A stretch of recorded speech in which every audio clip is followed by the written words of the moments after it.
नमस्कार दोस्तों, स्वागत है आप सभी का फिर से आपके अपने YouTube चैनल सक्सेस मंत्रा बाय दीपक राय में। दोस्तों रात के 9 बज चुके हैं और हम फिर से हाजिर हैं डेली का मॉक टेस्ट लेकर। हिंदी का ज़बरदस्त मॉक टेस्ट आप सभी के सामने लेकर आया हूं।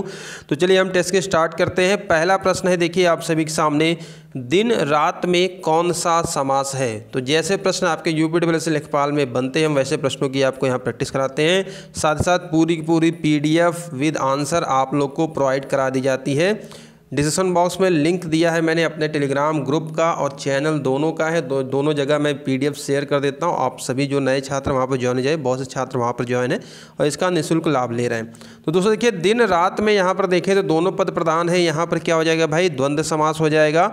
चलिए आगे बढ़ते हैं, अगला प्रश्न देखते हैं। प्रस्तावित है, प्रस्तावित क्या है दोस्तों? क्या ये एक संज्ञा है, क्रिया विशेषण होगा या क्रिया विशेषण? तो फिलहाल यहाँ पे देखिए दोस्तों, जो सही जवाब होगा, जी हाँ बिल्कुल, यहाँ पर विशेषण होगा। आप सभी कमेंट करते रहें अपने कमेंट बॉक्स में जवाब का, और कितना आपने स्कोर किया आप जरूर कमेंट करिएगा। प्रतिदिन किस समास का उदाहरण है?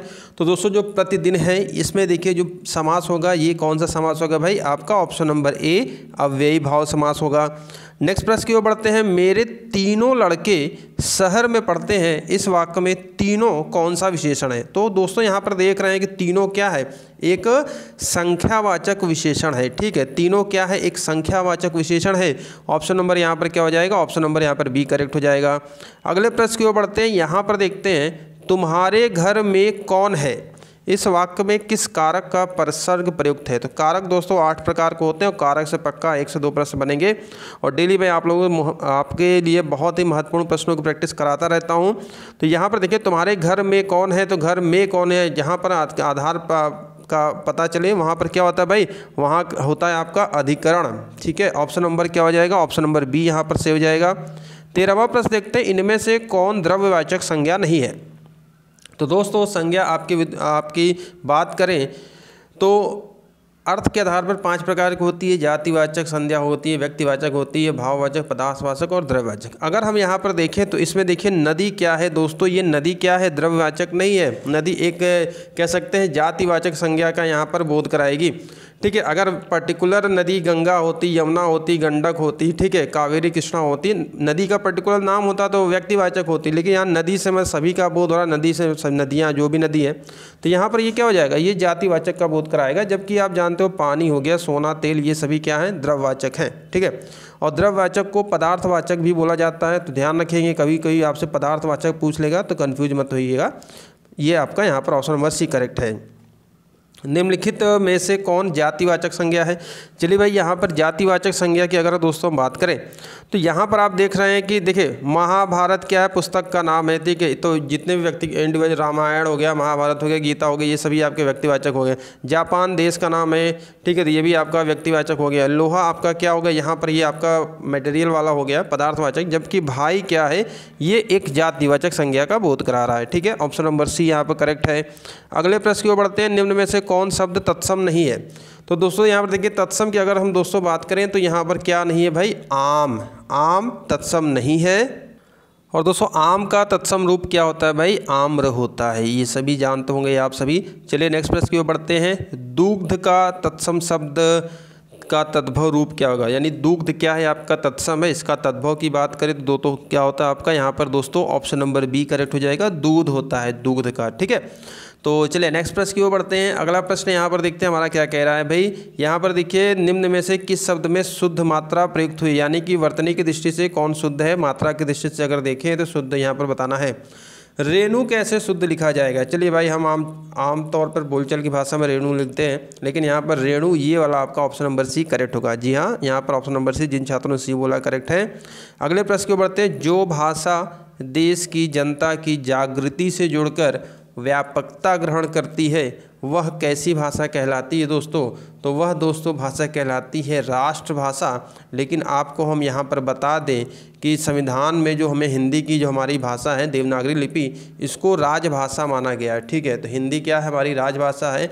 अनुच्छेद 343(1) में इसका वर्णन किया गया 14 सितंबर को। ठीक है, 1949 को दर्जा दिया गया था और 14 सितंबर को हिंदी दिवस मनाया जाता है। तो यहाँ पर यह फिलहाल आपका ऑप्शन नंबर बी सही है कि राष्ट्रभाषा। लेकिन हिंदी के बारे में कभी आए तो वो राजभाषा लगाइएगा। ठीक है, 19वां प्रश्न देखते हैं, आस्तिक का विपरीतार्थक शब्द क्या होगा, यानी कि विलोम क्या होगा भाई, आस्तिक का नास्तिक होता है, ऑप्शन नंबर सी। नेक्स्ट प्रश्न की ओर बढ़ते हैं, निम्नलिखित में कौन वाणिक वृत्त नहीं है। देखिए दोस्तों, वाणिक वृत्त क्या होता है, वह छंद जिसमें 4 समान चरण होते हैं और प्रत्येक चरण में आने वाली जो लघु और गुरु जो मात्राएं होती हैं उनका क्रम सुनिश्चित होता है कि इस पर ये आएंगे, लघु आएगा, गुरु आएगा। तो यहाँ पर घनाक्षरी क्या है, वाणिक वृत्त नहीं है, ये छंद के प्रकार में से, ठीक है। उत्तर मध्यकाल को कहा जाता है। तो दोस्तों, जो उत्तर मध्यकाल को जो बोला जाता है वह है रीतिकाल है। आप सभी जानते हो कि प्राचीन काल, मध्यकाल और आधुनिक काल, इसका वर्गीकरण भी किया गया है, तो यहाँ पर इसको रीतिकाल बोला जाता है। नेक्स्ट क्वेश्चन देखते हैं, कान लगाना किस मुहावरे का अर्थ है भाई, कान लगाना। तो कान लगाने का मतलब क्या होता है कि ज़्यादा ध्यान देना, ठीक है। यहाँ पर क्या होता है, ध्यान देना, ज़्यादा ध्यान से सुनना, कान लगा के सुनना, ठीक है। ऑप्शन नंबर यहाँ पर ए हो जाएगा, ऑप्शन नंबर ए यहाँ पर सही जवाब है, कान लगाना। नेक्स्ट प्रश्न देखते हैं, निम्न में कौन सा शब्द शुद्ध है, बताइए। भत्सना किस प्रकार से शुद्ध लिखा जाएगा। आप सभी के सामने ऑप्शन है, फटाफट यहाँ पर कमेंट करेंगे। देखिए भत्सना यहाँ पर दोस्तों जो सही जवाब है यहाँ पर आपका ऑप्शन नंबर ए बोला जाएगा, भत्सना इस प्रकार से लिखा जाता है। अगले प्रश्न की ओर बढ़ते हैं, देखते हैं यहाँ पर, देखते हैं क्या है, मोहन ने कहा कि वह नहीं आएगा। इस वाक्य में आपसे पूछा जा रहा है मोहन ने कहा क्या है, क्या ये उपवाक्य है, सरल है, पदबंध है या संयुक्त वाक्य है। दोस्तों देखिए यहाँ पर अगर देखें तो ये एक उपवाक्य है, वाक्य का ही उपवाक्य है। यहाँ पर क्या, मोहन ने कहा कि वह नहीं आएगा, ठीक है। तो चलिए नेक्स्ट प्रश्न की ओर बढ़ते हैं। यहाँ पर अगला प्रश्न देखते हैं, हमारा क्या कह रहा है, निम्नलिखित में से किस संज्ञा का प्रयोग प्रायः एक वचन में ही होता है। ऐसी कौन सी संज्ञा है जिसका प्रयोग एक वचन में ही किया जाएगा भाई, तो वह किया जाता है आपका द्रव्यवाचक संज्ञा, हमेशा और हमेशा एक वचन में होती है, ये ध्यान रखेंगे आप सभी छात्र। अगले प्रश्न को देखते हैं, प्रश्न संख्या 26-27 आपसे क्या कह रहा है कि निम्नलिखित प्रत्येक वाक्य के नीचे 4 विकल्प दिए गए हैं, उनमें कोई एक विकल्प वाक्य का शुद्ध रूप है। चलिए देखते हैं, यहाँ पर कमरा लोगों से लबालब भरा है। भाई लबालब क्या होता है, इसका अगर हम शुद्ध रूप देखें तो यहाँ पर क्या होगा, कमरा लोगों से कैसे भरा है भाई, कमरा लोगों से ठसाठस भरा है, ठीक है। ऑप्शन नंबर ए यहाँ पर करेक्ट होगा। अगले प्रश्न की ओर बढ़ते हैं, मेरे काला बकरी मीठा दूध देती है। तो भाई यहाँ पर देखिए, मेरे काला बकरी, बकरी तो स्त्रीलिंग है, तो अगर हम देखें तो मेरी काली बकरी हो जाएगा, ठीक है। मेरी काली बकरी मीठा दूध देती है, तो ऑप्शन नंबर यहाँ पर क्या हो जाएगा, बी करेक्ट हो जाएगा। अगले प्रश्न की ओर बढ़ते हैं, जयशंकर प्रसाद जी की जो कामायनी है ये किस वर्ष प्रकाशित हुई थी। तो भाई यहाँ से इस प्रकार से प्रश्न पूछे जा सकते हैं, कामायनी तो जयशंकर प्रसाद जी की सभी को पता है, लेकिन भाई अभी किस सन में प्रकाशित हुई थी, जो महत्वपूर्ण पत्र पत्रिकाएं हैं उनके सन को भी ध्यान। तो दोस्तों यहाँ पर जो सही जवाब है वर्ष 1936 है, ठीक है। ऑप्शन नंबर सी यहाँ पर करेक्ट हो जाएगा। अगले प्रश्न की ओर बढ़ते हैं, वीणा किस कवि या कवित्री का काव्य संग्रह है, बहुत ही महत्वपूर्ण ये काव्य संग्रह है वीणा। बताइए भाई कितने छात्रों को यहाँ पर सही जवाब पता है। देखिए इसका जो सही जवाब है दोस्तों, सुमित्रा नंदन पंत जी की, ठीक है। वीणा किनकी काव्य कृति है, वीणा सुमित्रा नंदन पंत जी की काव्य संग्रह है। देशभक्ति शब्द में समास बताइए। भाई देशभक्ति में कैसा समास होगा, तो दोस्तों यहाँ पर क्या होगा, देशभक्ति में अगर हम देखें तो यहाँ पर संप्रदान तत्पुरुष समास होगा, ठीक है। अगले प्रश्न की ओर बढ़ते हैं, क्षणिक का विपरीतार्थक शब्द कहें, विलोम कहें, तो क्षणिक का दोस्तों क्या होता है, शाश्वत होता है। ऑप्शन नंबर यहाँ पर क्या हो जाएगा भाई, सी करेक्ट हो जाएगा। द्रुत गमन करने वाला के लिए एक शब्द बताइए भाई, द्रुत गमन करने वाले के लिए एक शब्द अगर हम दोस्तों देखें तो वो कहा जाएगा द्रुतगामी। ऑप्शन नंबर यहाँ पर बी करेक्ट हो जाएगा। अगले प्रश्न की ओर बढ़ते हैं, गांठ में बांधना मुहावरे का सही अर्थ है। कहते हैं खूब गांठ बांध लो, इसका मतलब क्या है यहाँ पर दोस्तों, ऑप्शन नंबर बी खूब याद कर लो, ठीक है। याद करना, गांठ बांध लेना, मेरी बात गांठ बांध कर सुन लो, ऐसे बोला जाता ना। तो और जो नए छात्र उनसे रिक्वेस्ट है कि वीडियो को लाइक करिएगा, और चैनल पर नए हैं चैनल सब्सक्राइब करके बेल आइकन को दबाकर ऑल नोटिफिकेशन ऑन कर लेंगे, मेरी हर आने वाली वीडियो की नोटिफिकेशन आपको मिलती रहेगी। चलिए अगले प्रश्न को बढ़ते हैं, 4 दिन की चांदनी मुहावरे का सही अर्थ बताइए भाई। तो देखिए दोस्तों 4 दिन की चांदनी मतलब यह क्या है, थोड़े दिन का सुख है। ऑप्शन नंबर बी, मुहावरों से भी प्रश्न आपके अच्छे बनेंगे।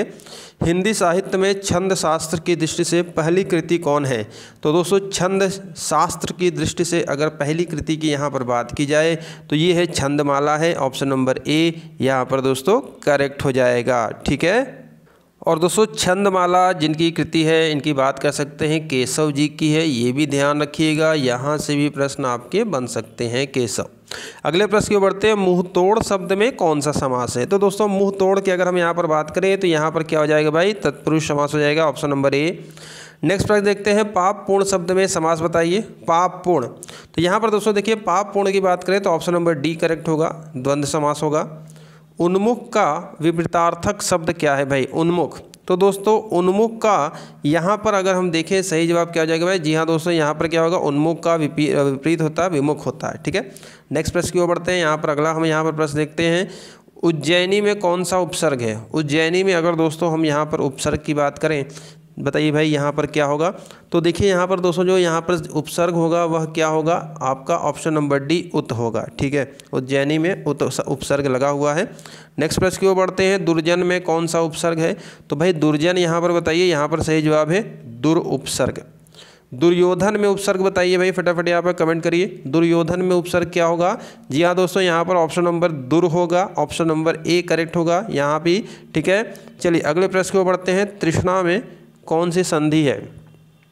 तृष्णा की बात की जा रही है, तो दोस्तों देखिए तृष्णा यहाँ पर अगर हम दोस्तों देखें, तृष्णा में क्या है भाई? व्यंजन संधि है। ठीक है, तृष्णा में क्या है? व्यंजन संधि है।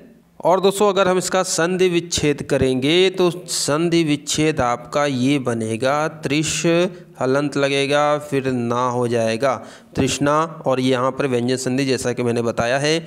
आगे देखते हैं, सदाचार में कौन सी संधि भाई? तो यहाँ पर देखिए सदाचार, जी हाँ दोस्तों, यहाँ पर भी क्या होगा? यहाँ पर भी आपकी व्यंजन संधि ही कार्य कर रही है। ठीक है, ऑप्शन नंबर यहाँ पर क्या हो जाएगा? व्यंजन संधि है। नेक्स्ट प्रश्न की ओर बढ़ते हैं, किस समास में दोनों पद मिलकर एक नया अर्थ प्रकट करते हैं? तो दोस्तों दोनों अर्थ मिलकर जो नया अर्थ प्रकट करते हैं उसे बहुव्रीहि समास कहा जाता है, जैसे दशानंद, गजानंद। ठीक है, यहाँ पर तो ये आपका यहाँ पर आपका ऑप्शन नंबर ए करेक्ट हो जाएगा। चलिए नेक्स्ट प्रश्न की ओर बढ़ते हैं। अगला प्रश्न देखते हैं, ठाणे हैं नो द्रुम डार, गहे धनु कांधे धरे कर सायक लय, इसमें छंद बताना है। तो दोस्तों देखिए छंद की अगर हम बात करें तो इसमें देखिए जो छंद है यहाँ पर आपका, अगर यहाँ पर देखिए तो जो सही जवाब होगा वो होगा सवैया है। ठीक है, सवैया छंद है। अगला प्रश्न दोस्तों यहाँ पर देखिए, कोई पत्ता नवल तरु का पीत जो हो रहा हो तो प्यारे के दृग युगल के सामने ला उसे ही, धीरे धीरे संभल रखना और उन्हें यो बताना, पीला होना प्रबल दुख से प्रसिता सा हमारा। इसमें देखिए अलंकार है, और नॉर्मली ऐसे अलंकार देखिए बहुत ही मुश्किल कभी कभी आ जाते हैं।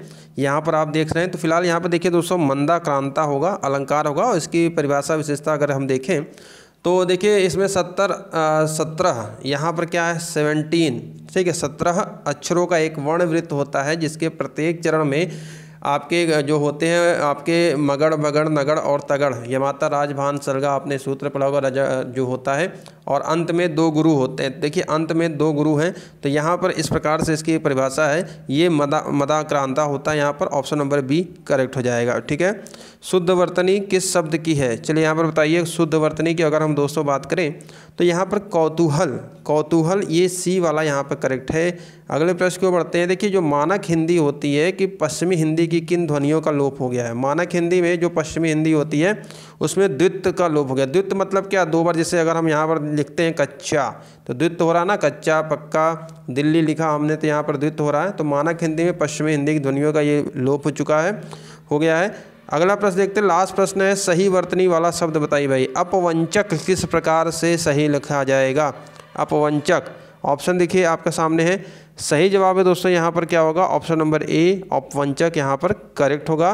तो ये था दोस्तों आज का हिंदी का मॉक टेस्ट, जबरदस्त प्रश्नों की यहाँ पर हमने प्रैक्टिस की। और ऐसे ही वीडियोस आप लोग को रेगुलर मिलती है, तो चैनल को मैसेज से लाइक और शेयर करिए, चैनल सब्सक्राइब करिए, और जो भी क्वेरी हो कमेंट हो नीचे कमेंट बॉक्स करिए, हर टॉपिक पे आपको वीडियोज़ मिलेगी। ठीक है, तो अभी के लिए इतना ही, मिलते हैं नेक्स्ट वीडियो में। वीडियो में आप सभी को बहुत बहुत धन्यवाद, थैंक यू।